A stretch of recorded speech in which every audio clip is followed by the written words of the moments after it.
For our 6th episode today, we're taking it all the way to Lavumisa with a gospel sensation who's been trending on the social media platforms.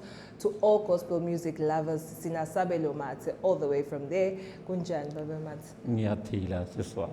Ngiyaphila nami. Yes.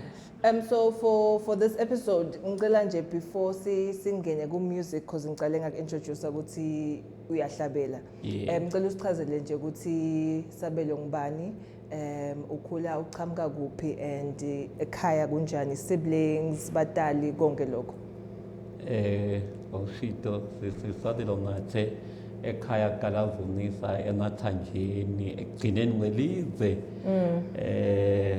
For Sabelo Mate wenda music kade ekhaya la ngisuka khona akusil khaya angithi lisemkhathisini akusike ukuthi sihluphekile noma siphila kahle siyaphila nje so khadela ke ngacala ngisemncane kakhulu qala ukuthi nginabo 8 years sele ngihlabela Sunday school crash sele ngiyahlabela kuze kufike lapho khona ngirecorda khona. Okay, singakangeni nje ku music career ekhaya la uqhamuka khona bakhona bobhuti bakhona bosisi batali basesekhona. Okay, batali basekho bobabili. Okay. Bosisi bami okay dadayichuka shona munye senginabo bhuti bami ladayi okay ladayi 4 Abang 4. Yes. Labakhona nyalo. Yeah, labakhona nyalo. Yes. Ningamangali Sabelo is a bit shy nyalo but ecingweni imvole bekangichama yona. Athi unjani siswami lomuhle.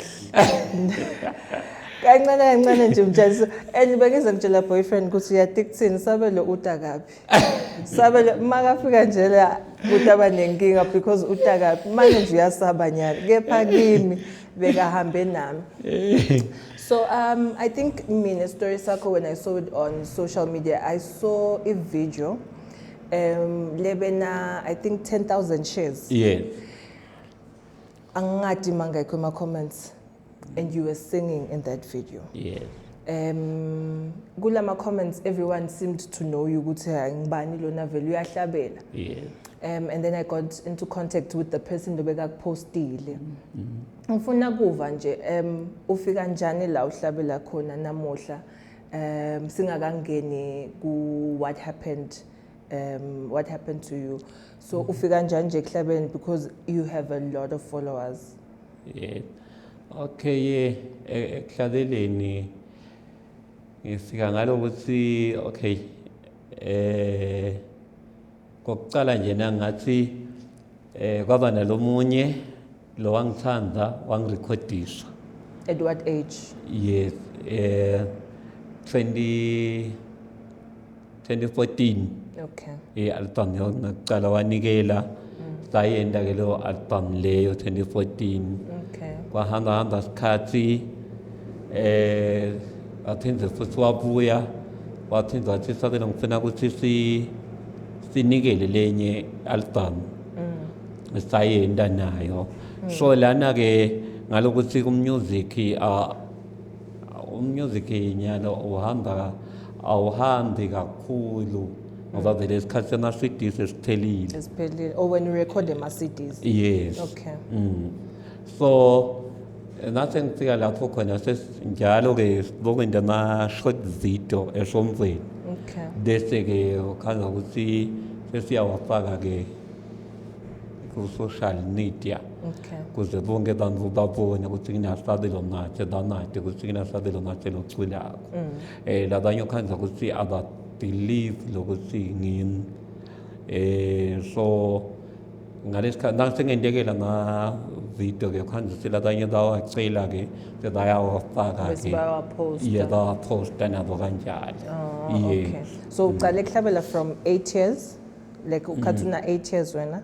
Yes. And then wakhula so chubeka lapho khona sogcina so Yeah, recorda ngiyachubeka, khona. yes. Yeah. Oh, okay. Before nje singene sichubeke kakhulu kiko because mina also ngibese ngawulandzela umsebenzi wakho because nga entertainment ngibese ngabona ukuthi uhlabele ku which platforms but I just want to take you back Sabelo as alimale. Okay. Because uyasho ukuthi sike saxoxa behind the scenes he put me into the picture but I think also the viewers bangathanza ukuthi ubafake esithombeni so Sabelo ukuze alimale kwendakalani Ngithathekile ngisemncane nginabo 6 years so singilele eceleni komlilo kanti Nandi ngise kuthiwa kuse edladleni angathi ngeSiswati ukuthi lidladla kuthiwa yini ngesingisi yes ngileleke la eceleni komlilo so bona ke nasisondeza ngaphandle dalele khona adasedendela khona bona dasedendela ngaphandle enosedendi yasekhaya so ngisaleleke la eceleni sothi ngoba nakwenteka lokwangizange ngikhale so ngicabanga ukuthi nabo ngicabanga nami ngicabanga kwami sothi kwanele kuvutha letinkuni tasetiyagadanga so ngase ngiyasha etandleni so ayenandi dekasadila asathi lokuthi noma sothi kwathinteka ngazama ukuthinta kwase ayawa angithele ebusweni uzeleke etandla bese ngishile dona tasha tandla so kwaze kwafika lapho khona batongihlola bakhanza ukuthi sekwentekile ukuthi hawu yathi umbana lana sowushile ngoba kuzange kushe indlu kwasha nje nine nalangani yakhona kucima lo mlilo kwaba kanjalo bomake nasisi lomdzala basebenza la ngaphandle ulele wena la ngikhathi endlini wedvana yes ngedvana so ngivamise kubona maybe mangalimala nyalo ngidawumemeta noma ngidawukhala noma bona abazange beva lutho abazange beve lutho bona yes ngoba akusika ukuthi nethi deku ngathi bekumkhuhlane nje ngoba bekusidemoni ngoba ngizange vele ngikhale kwangithulisa bona nje deda nje kutohlula umuntu ukuthi yawo umntwana ke sehlula umntwana ukuthi naze sonjani noma ke khanzi umntwana ke akahle yebo dekalele vele abakhanza ukuthi sekwentekile so vele ulimele so mabachazela bona from there bobonakala yini ukuthi usaphila ukuthi usaphila mabakhanza ulimele babonakala ukuthi hayi usaphila bakuthatha kwendakalani lapho bangithatha bangisa esibhedlela eclinic ngoba bekuyiclinic bengesiso yes bangithatha ke lapha eclinic bangisa kaHlathi kaHlathi ke bangithatha elangana ngizana ngahlala khona kakhulu esibhedlela eNdabane okay la government government yes yes so growing up nje ungasichazela ukuthi yini bolukhuni lo bhekane nabo because I understanding emuva lomdzala nemfana ihlukile mina ungangichazela namuhla ngive but kulukhuni ichazela umfana kude la khona ubhekane kuthiwa nebulukhuni team nebulukhuni yes kukhona ekukhuleni kwami ngivele ngikhule indlela ayikabi lula lokuthi okay ngicale lapho 10 years ngoba nasesikoleni ngivutile ngingena ngingasheshe nje ngangena ungene una what like mawungena ka grade 1 ka grade 1 ungene unangakho iminyaka ngene nginabo 10 to 11 years bekusolo 21 like lokuthi njena bengingakhona ukutendela timvu konke ngiyathathwa konke ngiyageza konke ngiyabangifunda kudla so yabo leyo mdilo leyo yonke nje imvu yami kude bengikhona kutendela kona bekulukhuni until lapho ngicala bangifundisa ukuthi awende nje awente naku so yabo Yes. yes Oh, okay. So esikoleni ungena so uyakwati kwenta letinye izinto. ya sengiyakwati kwenta letinye tinto Kubhala ufundiswa ngubani? Letimvo leto nje letinto esikoleni ufundiswa ngubani beforehand? ngifundiswa ngifundisa ukuthi awuzame kubamba ukuthi ungakhona yini kubamba i-10 Bamba i-pen. yabo kanjalo yes ngibona ukuthi sengiyakhona nokudla awuzame ukuthi isipuni ungakhona yini kukhona nje kubamba isipuni bese uyatidlela wena yes kancane ngase ngiyabona ukuthi sengiyakhona Yes. yes Because njengale mawufika ngubonile uyakhona ku-texta uyakhona kubhala ka WhatsApp kaka WhatsApp ya nakhona lapho bekulikhuni ifoni ngihawukela bangibana bobo bhuti wami bashana nase bathengile ifoni nene ngiphathe ngithi ngizama ukuyiboleka le foni base hayi utayibulala ngizathi ngize sihlungu lengaphakathi kwami ukuthi yati ngiyabona labanye sebangangami banamafoni nasela nginayo so ngithi ngicela nami ningithengele ifoni dale zathi hayi sawubuya sikuthengela bangakhombisi lokuthi bangilahla mbambambamba lokuthi utayibamba kanjani ukuthi so njalo-ke ukhanze sengidivalele ekamelweni ngiyahlabela ngiphinde ngikhale ngithi ngifuna ifoni wahamba kwaba nalinye umfundisi umpostoli nalindise e-High Trails wangibona kulelinye elikhaya ngihlabela kuyiphathi ngahlabela wangithanza wangilanza ngaya enhlangano e-High Trails ngafika ngahlabela bantu banginikelela nga-3 amafoni ngacala ngayithola ifoni kenyalo ngayisebenzisa-ke ngacala-ke ngayibona ukuthi hawu ngiyakwati ukuyibamba ifoni ukhanza ukuthi kuyichapata ngibathi-ke uphuma ubhekephi la bangifundisa ngathi esikoleni eyisheya kube likhuni bebahlekisa ngami bantwana labanye ukhanza ukuthi bayabona labanye ukhanza ababoni kube likhuni nje esikoleni kodwa-ke lo bekungenta kakhulu ukuthi kungathi labanye bangithanda nabothishela bekungilokuhlabela yes kakhulu bekukuhlabela nasesikoleni ukhanza sekulikhuni kubamba nje i-10 abengesilula abengesiyomuntu fast ekubhaleni so bebangikhona kungibeketelela ngikhone-ke kufunda although noma ngingazange ngicede esikolweni kodwa nje cha ngafunda ngoba lesigaba lengasihamba ngagcina ka-form 3 so bengezile ngesilosinathi kodwa nje bengikhona ukutinisela ngaleyo ndlela kona bantwana ukhanza usile abanye bahlekisa ngami kona bekungesilula bekubita nje lokuthi ngitinisele ngathi ukuthi ngitokwendani kodwa nje kakhulu bengidithenza kulabo bantwana lokuthi bona basesayidini lakami bebangahlekisi ngami so vele nje nawakhanza ukuthi labo-ke babangihleka bakhona laba ukuthi babashaye laba labanye nimhlekani aniboni ukuthi ngingathanda ukuthi wanyalo ngibe khashane kuleli zinga though okay emculweni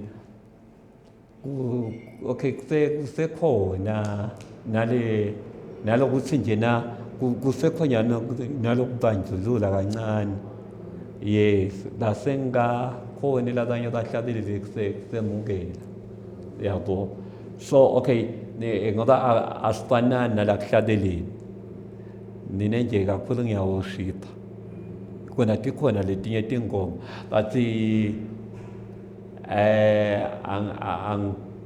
angikhoni nje ukuthi ngingadlalela kuma-show akungilungele. Yes, kona vele lapho kubita khona ngalokuthi akhona lamathuba ukuthi abantu bangadi. Okay, mina nje sometimes ngisebenta kakhulu ukuthi ngingene emasontweni angidlalela khona nasemshadweni ke uma ngikhonile ukuthi ungingenile ngiyakuhlabelelela nasethatshini nakhona-ke funeral ngiyakhona nakhona ukuhlabela. So kona khamba kancane bantu basengingangade mngoni ya basengingangade. I think uthinta lemcoka kakhulu umnguni ngekubuta ukuthi ufuna kuba kuphi, because mina bengifuna nje lokubuta ukuthi uyayithola yini support as an artist angene. Yes. Uyayithola yini support kunema bodies aka Arts and Culture la support ema artists.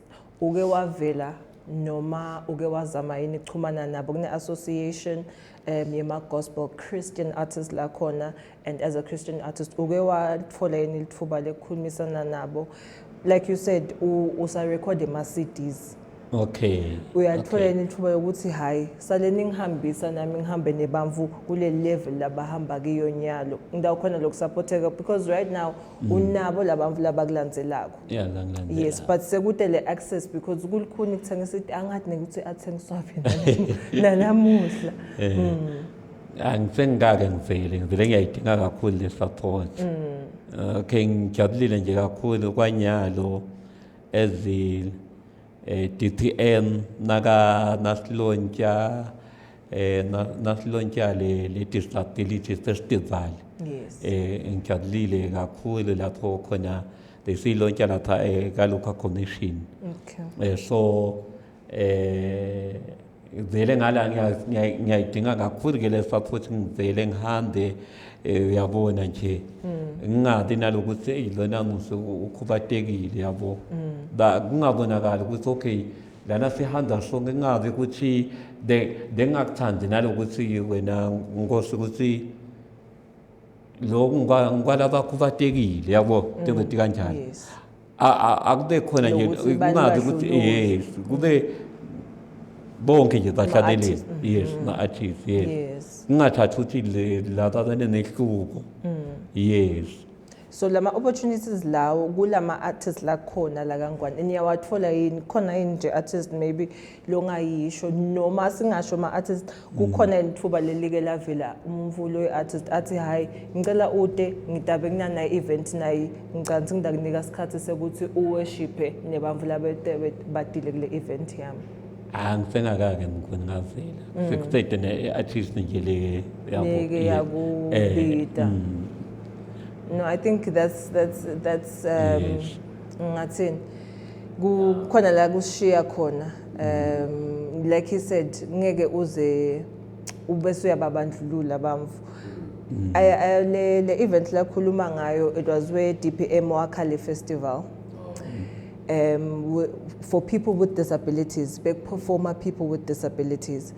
So I think le action is very important because sekude lokuthi noma ngangibani angaba khona la sengazi ukuthi imvo yebamvu laba kanjani. Yes. I think ngiyakuva leli point lelo kakhulu, and lababukele in these seats batakuva ukuthi uthini. Currently unangayikho ma albums? Ngina-2 album. Una-2. Yes. The last one beyi Khokwenini. Liyokuqala 2014. Okay. Yes, still 2023. 2023. Yes. So nyalo khona yini music lo sebenzela tukwawo? Expect kwanyalo nje. Kuset. Yes, nalokuthi nalomvulo bekanikela sicelo Dlamini akasekho la kaNgwane sibenzele South Africa. Oh, okay. Yes. Nguye lo bekakusita kakhulu. Yes, akangisita kakhulu.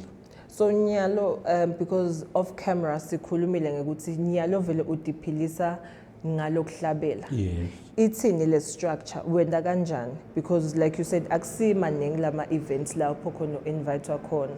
So wendeka kanjani?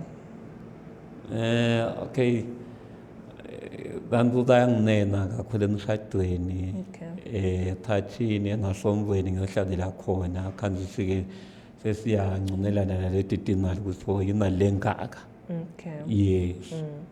Okay, but kakhulu eSwatini kuba nalokuthi umuntu makakunena abukele athi hayi usanda kufika ku-music ngeke bese unginangizana imali engaka uyatinakethisa phela nawe yabo usana leyo nkinga leli esidibana nayo ukuthi bangakubhadali yes yes hayi cha sele ngisazama nje ukuthi ngisahlwaya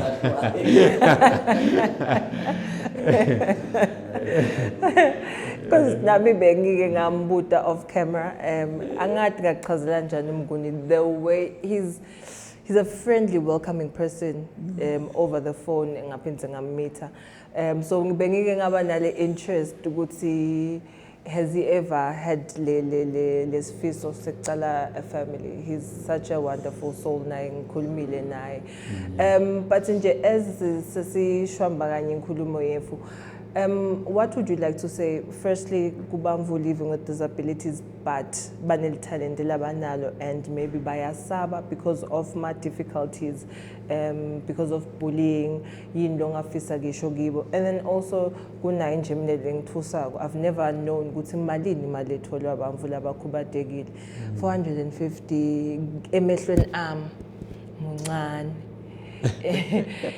kudla kudulile yes yini nje lo ngathanza ukusho kuleti inhlangothi leto letimbili kule inhlangothi ukuthi bantfu labaphila with disabilities but unel-talent how can you encourage them ukuthi yathi nami naku the same situation but ngiphokophelele naku I have 2 albums kunama-artists la record ama-singles every day the album and then also kunandzaba yemali ukuthi kulikhuni kangakanani lokuphila ngemali encane kangaka yes okay laba khubatekile laba fana nathi Nkosi yami labanjengathi bontanga yethu ngathanda kuba courage ukuthi labanye bayafihlwa kulikhuni nje ukuthi baphumele ebaleni bavaleleke khona kude vele kwami ngihlala nje so bengingathanda nokuthi baphumele ebaleni nasho ukuthi kukhona lokukhona laba wendawo noma ngabe kuhlabela noma ngabe yini umsebenzi wetandla noma ngabe nje yini baphumele ebaleni bangesibadi nakhona kuvela nalokuthi-ke kukhuni bona kuphumela ngaphandle akusilula ezokubatekela hamba ngike ngahamba ngaya eMalawi esibhedlela 2009 nangifika khona nasesihamba-ke lana into le ngayiva buhlungu bekungathi imoto kunabantu emgwaqweni bangibuka ngabuka buhlungu ukuthi yini abantu bavuka lo muntu kanje ngiphinde ngibuye lakithi eSwatini ngiphinde ngichathanise nakumakhelwane kishe kumakhelwane ngathi ngike ngavakasha khona understand isimo somuntu okubatekile kithi kusekuphunyana nakhona noma ngibuka le ndlela lekufundiswa ngayo umuntu lokufata ukuthi yona kufatekile ngomthatha kanjena naye umuntu kanje batali abanye siyababonga bakhona kufundisa abantwana ukuthi mawubona lo muntu lo kanje umbingelela umvusela ungamhleli bathi kithi labanye kuselukhuni ukhanza ukuthi abantu badala bayaxhumana babuke bahleka so kukwenta ukuthi ungakhoni ukuphumela ebaleni ungadivele kungakhona ungatithatha nje ukuthi vele mina ngikhona la ngiphelele. So mina nje ngingasho nje ukuthi abantu abaphathekile akade ngingene khona kuqala. Ngiphinde ngibuye embutweni wakho ukuthi besingathanda ukuthi inkosi yami le mali ikhuphuke ngoba leti zimo tethu diningi kakhulu nathi sibantu njengoba sesibekisile ukuthi insipho nje incane kakhulu nyaka kudinga esitolo tiyakhuphuka adini ndawonye. So besingathanda bona asisho ukuthi siyabonga lokuvelayo kodwa kuncane. Besingathanda ukuthi imali ekhuphuke nathi noma-ke khansi sisengithethe nomndeni umuntu okufatikile akhona ukuthi nalomndeni wakhe anake bamntwana njengolethi kanjalo. Yes. No, I think sekuvakele team. I think it was for our viewers, Team Timothy. Look, sengimjwayele la office. I think sekuvakele. I think logo lakshito Sabelo is very important. Educating our children firstly. Mina nje sengiyadishaya ukuthi angizange sengize ngihlangane nemuntu lokhubatekile ngihamba nemfana nami, but I have an opportunity ukuthi ngimfundzise ukuthi umuntu awumbuki, because in other situations ukhanza lo mfana sekamangala because vele awukamfundzisi. So whatever lokutofika kucala la ngqondweni yakhe ngilala takwenda because awukamfundzisi lokuthi akende kanjani. I think nje as batali, I think we need to really have skati seku-educator, because tomorrow Sabelo akadalanga akanje, tomorrow ungaba nesihlobo lesikanje kungaba nguwe lo kanje. So afford the next person the same courtesy lo ngayifuna kwana nawe. I'd really like to plead nje with our viewers, parents, brothers, sisters, educate the next person about kuphila. Thank you so much to our viewers for another exciting episode, very educational. I think sasifundzele okuningi kakhulu. I'd like to put emphasis ngicela ni like and ni subscribe and ni share with your family, with your friends. Ngikhuluma ngakomakhumbini. The Times Talk podcast is here and asiyinzawo. My name is Nombuso Dlamini. Until next time.